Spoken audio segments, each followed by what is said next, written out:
यहाँ एक रोंगटे खड़े कर देने वाली डरावनी कहानी है। यह बात एक छोटे से गांव की है, जहां के पुराने रेलवे ट्रैक के पास एक बंद हो चुकी सुरंग थी। गांव के लोग कहते थे कि सूरज ढलने के बाद उस सुरंग से ऐसी आवाजें आती हैं जैसे कोई पत्थर पर अपनी उंगलियां रगड़ रहा हो। एक रात समीर ने अपने दोस्तों के साथ शर्त लगाई कि वह उस सुरंग के अंदर जाएगा। हाथ में एक टॉर्च लेकर वह पटरी पर चलने लगा।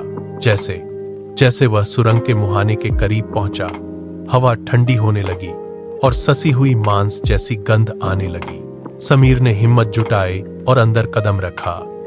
टॉर्च की रोशनी में उसे दीवारें गीली और काली दिखाई दी। अचानक उसकी टॉर्च टिमटिमाने लगी। उसने उसे जोर से थपथपाया। रोशनी फिर से तेज हुई, लेकिन जो उसने देखा उससे उसका खून जम गया। सामने की दीवार पर खून से लिखा था, तुम अकेले नहीं हो। समीर डर के मारे पीछे मुड़ा, लेकिन तभी उसे महसूस हुआ कि कोई उसके ठीक पीछे खड़ा है।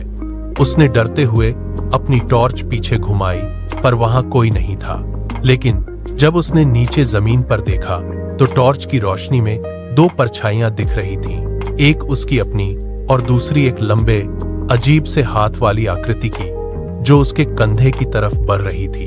तभी एक ठंडी फुसफुसाहट उसके कान के पास गूंजी, अगली बारी तुम्हारी है। समीर पूरी ताकत से बाहर की तरफ भागा।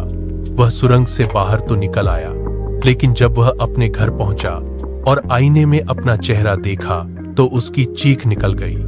उसके सफेद शर्ट के पीछे काले हाथ के निशान छपे थे, जैसे कोई उसे अंदर खींचने की कोशिश कर रहा था।